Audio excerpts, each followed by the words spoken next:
Assalamualaikum warahmatullahi wabarakatuh. Salam PAI, salam guru peradaban.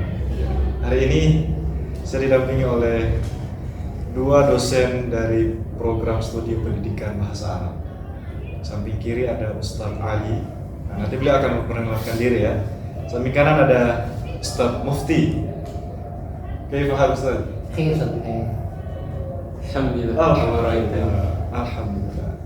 Ya, jadi kita akan ngobrol ya, mengajak kedua dosen muda ini yang ganteng untuk cerita bagaimana urgensi belajar bahasa Arab dan pengalaman mereka tentu dalam mengambil studi khusus untuk mengupas bagaimana bahasa Arab. Ya.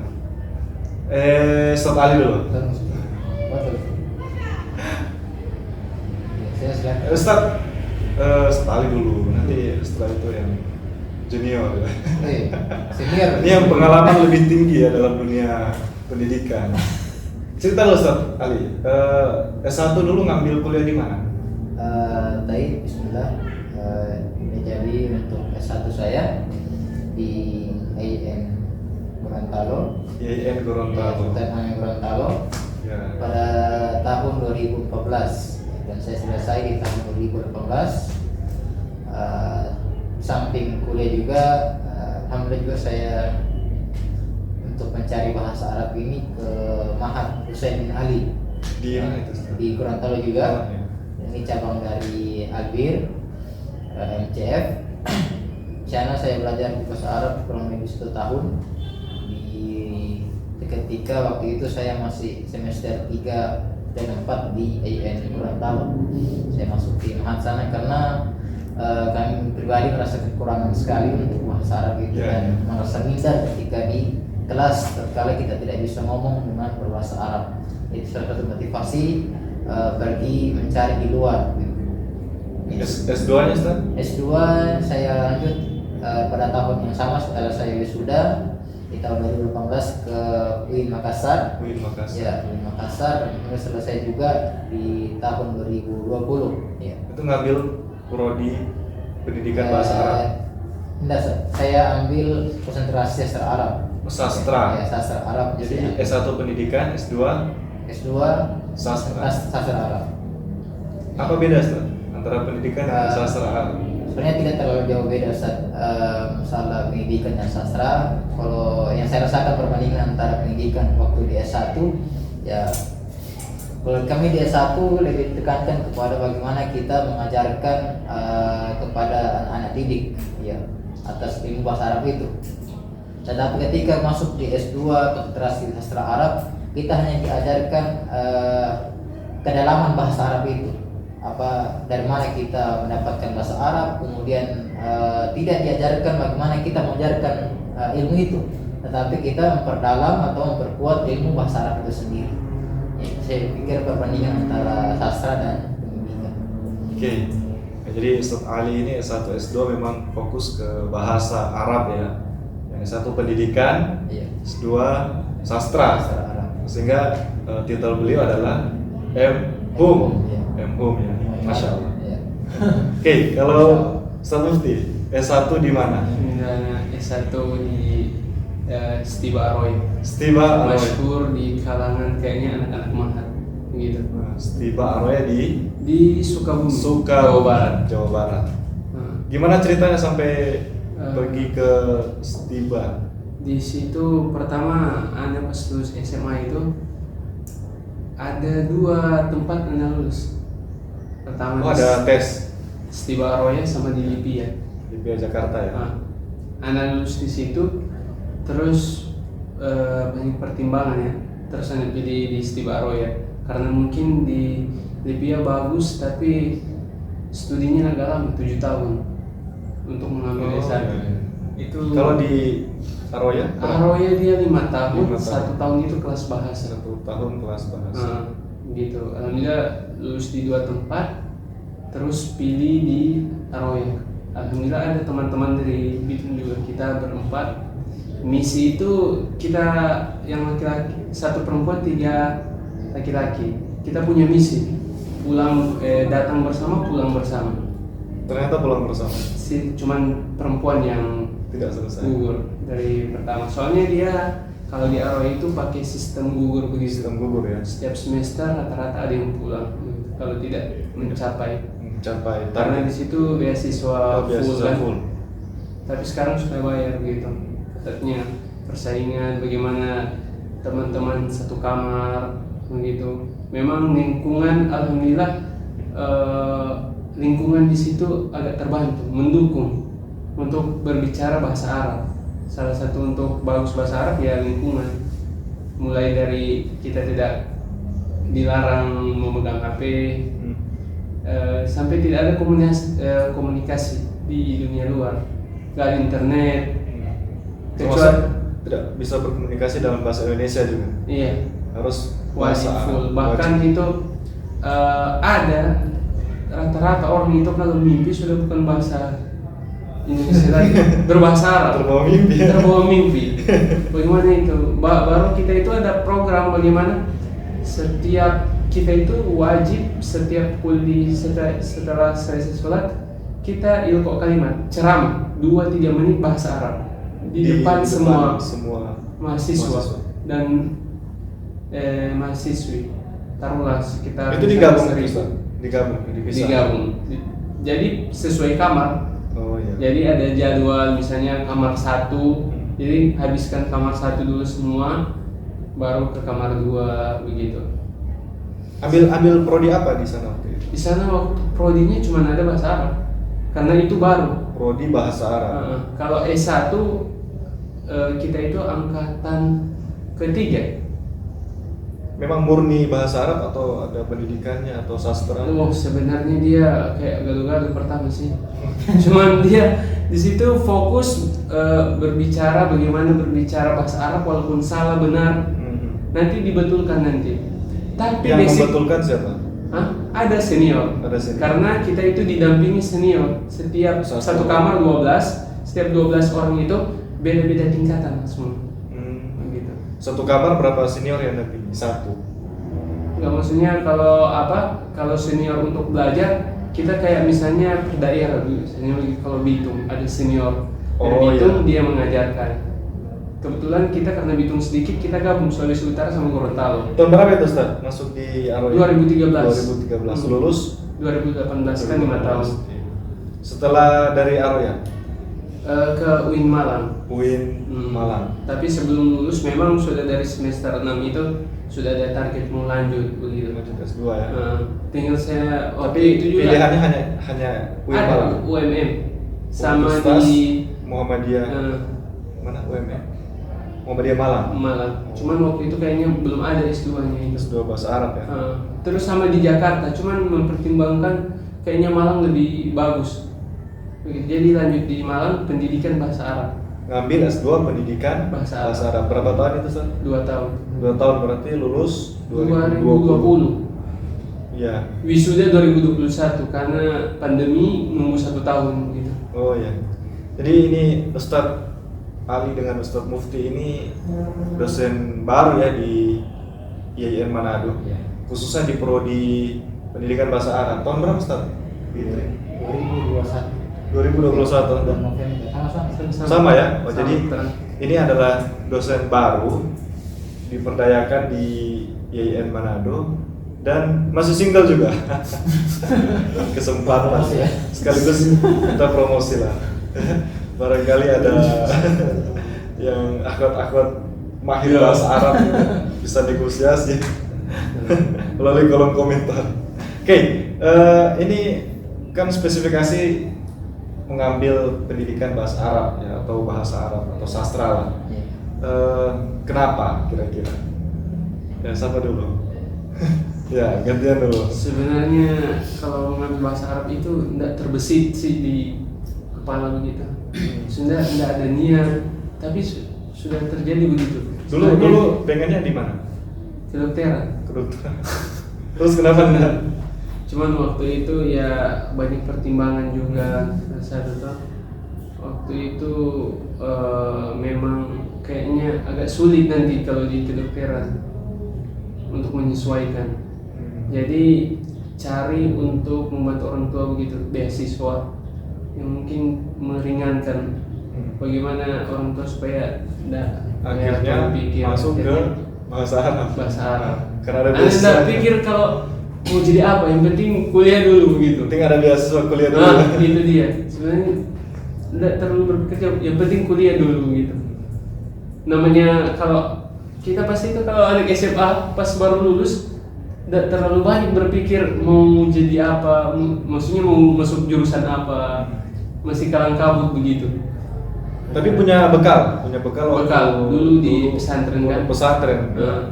Oh, jadi punya bekal Iya. dasar-dasar ilmu bahasa Betul, Arab. dasar sekali lagi. Nah, terus bagaimana dengan mungkin ada mahasiswa PBA yang mereka masuk di prodi PBA bukan dari pesantren, tapi malah dari sekolah-sekolah negeri. Kira-kira bagaimana cara mereka bisa menyesuaikan agar tidak menyerah? Ya, karena pasti saya yakin banyak yang gugur karena tidak sanggup lagi melanjutkan perkuliahan karena mungkin mereka rasa berat atau bagaimana. Kira-kira seberat itu belajar bahasa Arab atau serumit seperti apa sih, Ustaz?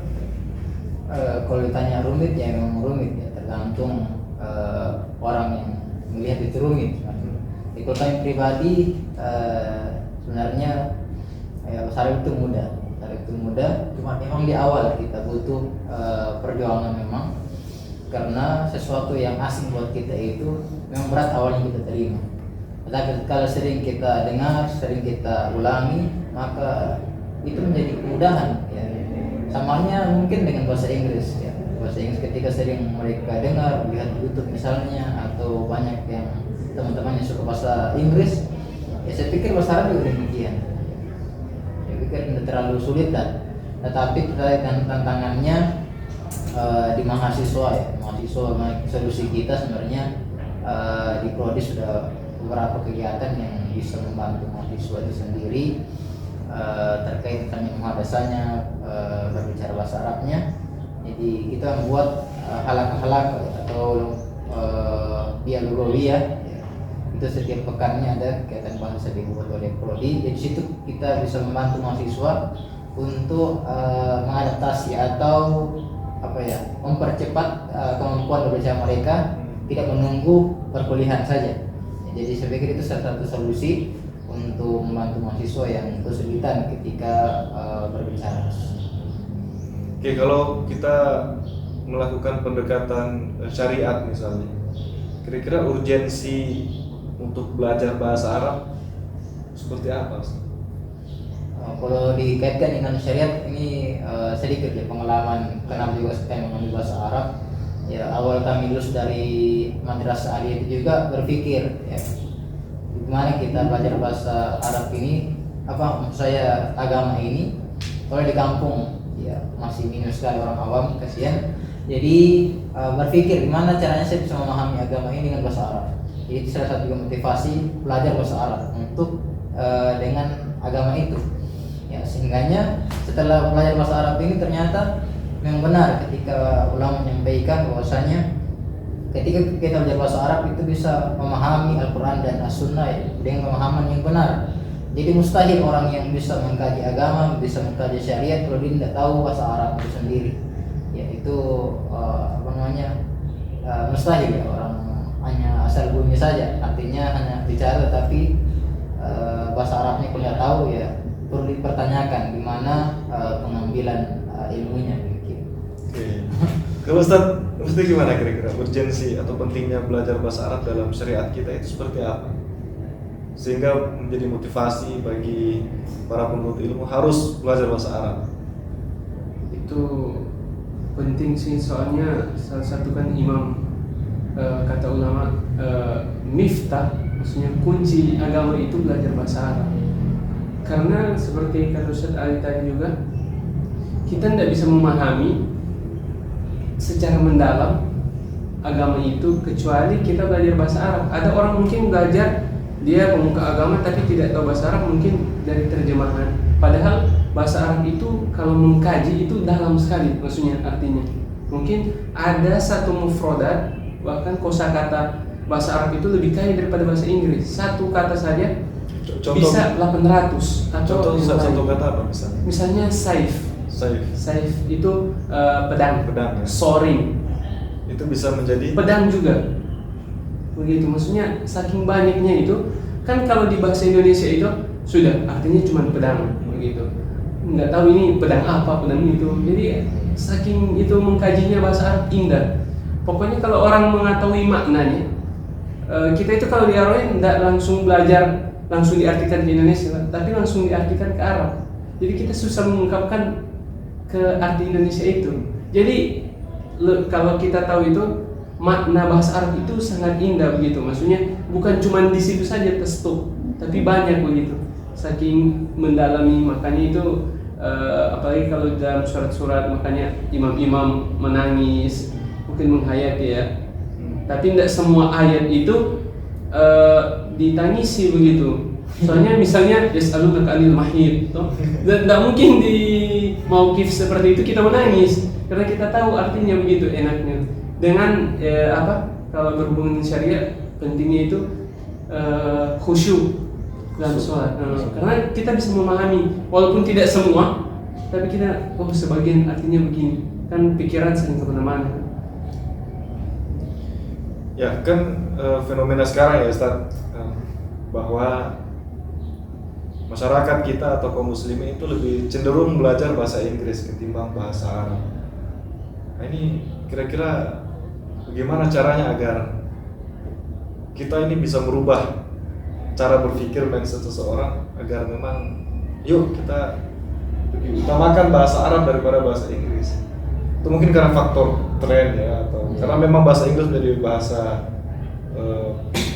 internasional ya, bahasa dunia. Itu gimana kira-kira sebagai dosen bahasa Arab untuk meyakinkan seorang mahasiswa itu bahwa ini loh yang lebih penting, bahasa Arab yang lebih penting. Mungkin ada strategi khusus kan?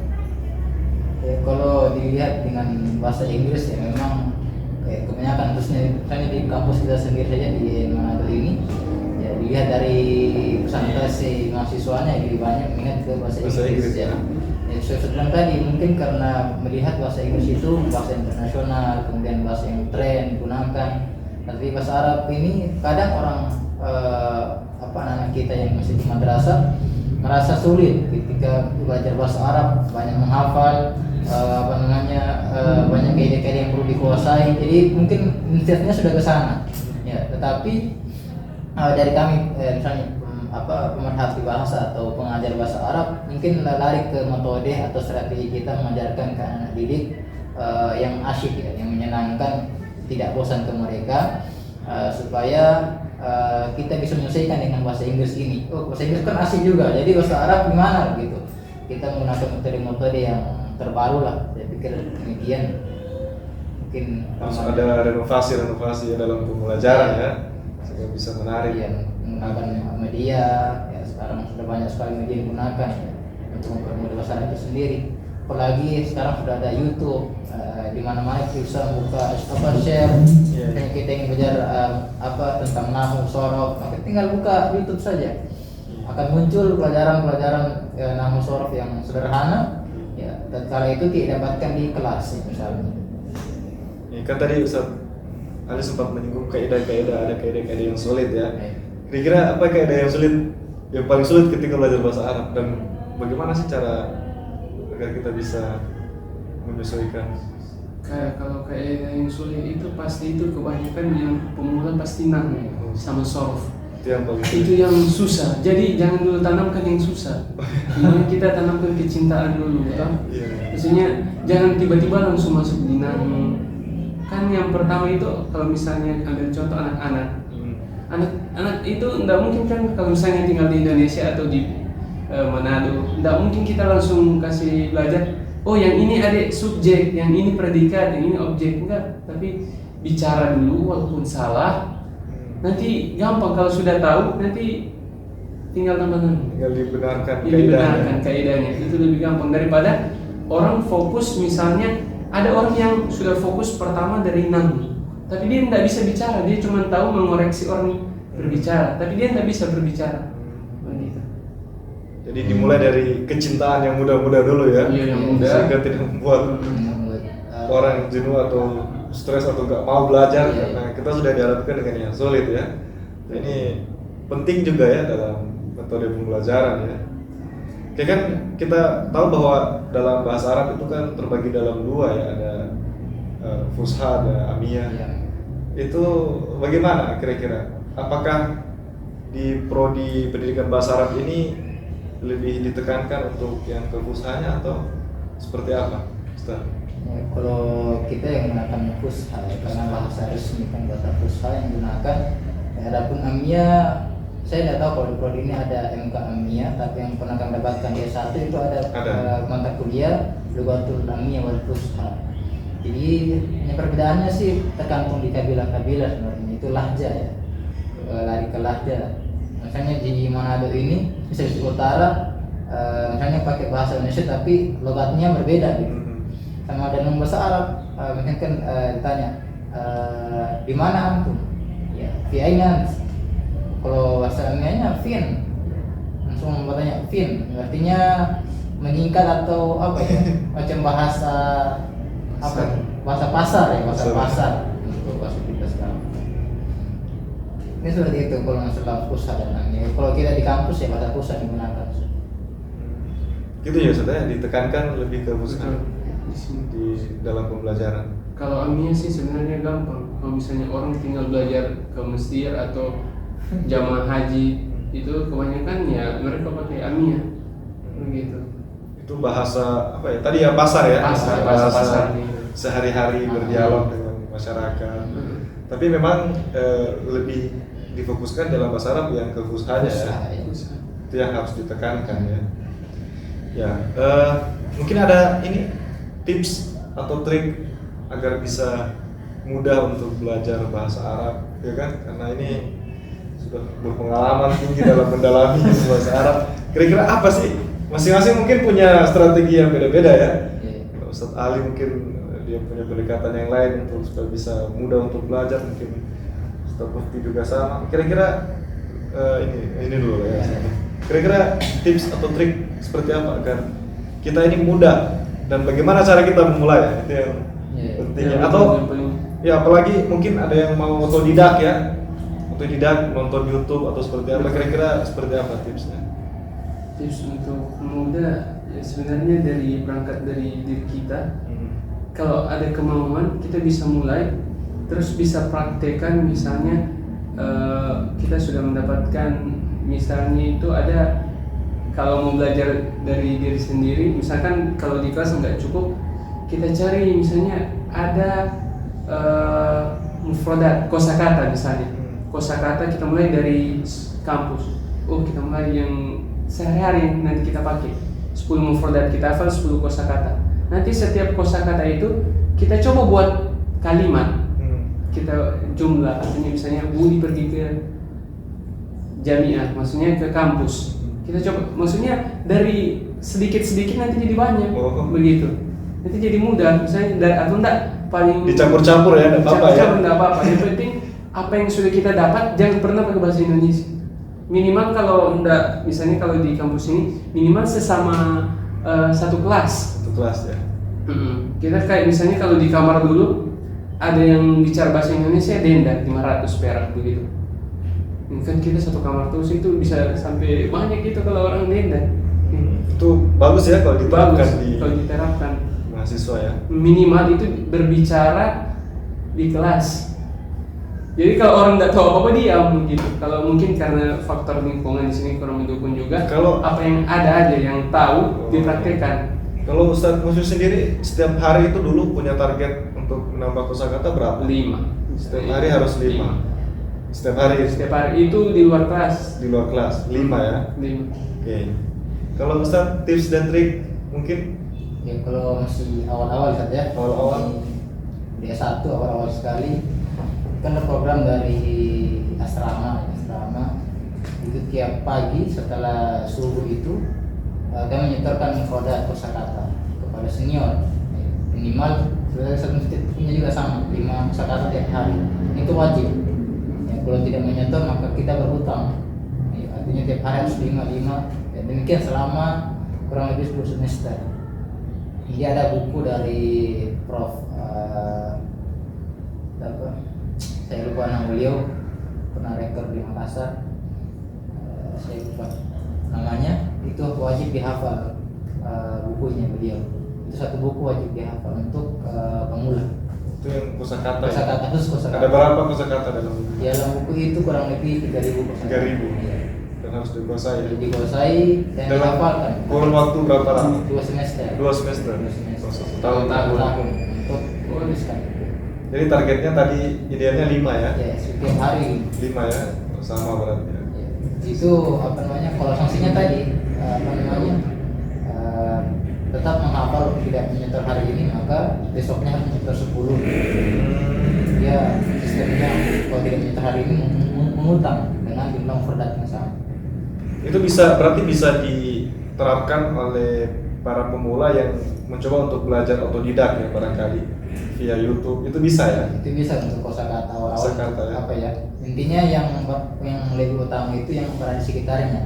Produk misalnya di kelas, maka yang harus dikasih kosakatanya misalnya kursi yang ada di ruang kelas. Fokus ke situ dulu. Iya, jangan dikasih kosakata di luar kelas. Campur-campur, ya. Supaya mereka fokus di kelas ini semua. Misalkan. Minimal sehari mereka sudah hafal itu, maka itu bisa pindah ke tempat yang lain.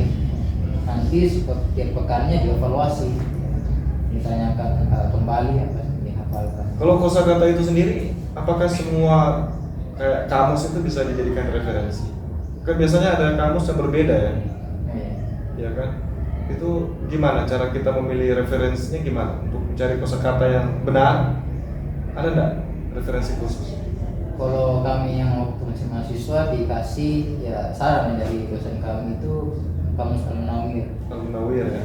Al-Munawir itu juga rujukan kami untuk menghafal kosakata karena di situ juga ada apa rincian, hanya di awal dari alif sampai ya, kemudian apa ya memang bagus. Nah, di situ strukturnya kan kata abun yang bapak, jadi akan dirinci dari mana kata ab. Seperti itu. Jadi Dan terjemahan juga ada. di online juga sama kamus Al-Munawir? Enggak. Atau Ini ada? diharamkan kan kalau pakai bahasa Indonesia. Oh, Jadi kalau pertama kita belajar itu by nilai, jadi tidak ada terjemahan.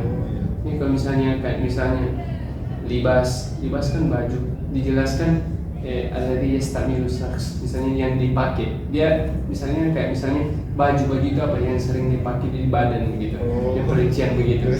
Jadi kayak kuis ya. Iya begitu. Jadi beda ya. Tapi yang lebih mudah mana? Ya tentu yang versi ini ya. Ada terjemahannya ya. Itu kalau di sistem Mahat memang gitu. Sistem Yang Mahat. kami dapatkan juga di Mahat Husain Ali demikian. Oh. Ya, banyak itu kami pakai karena memang dia punya kosakata itu diterjemahkan ke bahasa Arab juga. Dan tadi macam libas kan pak baju bahasa Indonesianya, tapi bukan langsung baju, pakai bahasa Arab. Ya. Dalam bentuk pertanyaan. Kuis. Kayak kuis ya. Oke, baik. Menarik ya sebenarnya. Banyak hal yang harus kita gali ini, apalagi ini berbicara dalam bahasa Arab, dan saya yakin butuh waktu yang lama ya untuk mendalami belajar bahasa Arab. Sampai sekarang saya yakin Masih kurang. Masih tetap- masih sedikit sekali ya. tetap ini ya, upgrade terus ya informasi tentang bahasa Arab. Ya mungkin nanti sesi berikutnya kita akan lebih spesifik ya. Atau mungkin begini, kalau barangkali ada yang mahasiswa, misalnya ada mahasiswa yang ingin belajar bahasa Arab tapi bukan dari mahasiswa prodi PBA, kira-kira bisa nggak difasilitasi, dibuat semacam kelompok-kelompok belajar? Bisa ya? Ya, kalau ada yang mau ya silahkan. Iya. Ini kan sementara juga dari MPS kan membuat Ada program, ya. bahasa, jadi itu kami tidak apa namanya khususkan ke bahasa prodi bahasa Arab. Bagi yang lain juga bisa ikut prodi lain. Kemarin ada yang ikut dari Fuad, ya, jadi Iya. ada yang ikut, jadi itu bisa ikut di sini. Ya, menarik ya. Dan memang seharusnya ada aturan khusus seperti di kampus, di fakultas kita lah ya, di FTIK. Misalnya ada hari apa pelayanan pakai bahasa Arab. Ya memang supaya ada budaya yang kan. Keunggulan sekaligus budaya yang dibiasakan. Jadi semua mahasiswa akhirnya pelan-pelan belajar. atau tidak, atau setidaknya ada tempelan-tempelan misalnya ruangan ini pakai bahasa Arab ya kan, Suka. supaya Iya. supaya ada nuansa-nuansa lah untuk orang termotivasi belajar bahasa Arab. Ya Ustaz, syukron, jazakumullah khair. Ya. Insyaallah kita bertemu lagi ya di lain kesempatan, dan semoga Allah SWT merahmati, memberkahi, dan segera mempertemukan dengan jodohnya ya. Insyaallah. Oke, sampai jumpa lagi dalam podcast yang lain bersama narasumber yang lain. Sekian dari kami ya. Assalamualaikum warahmatullahi wabarakatuh. Waalaikumsalam warahmatullahi wabarakatuh.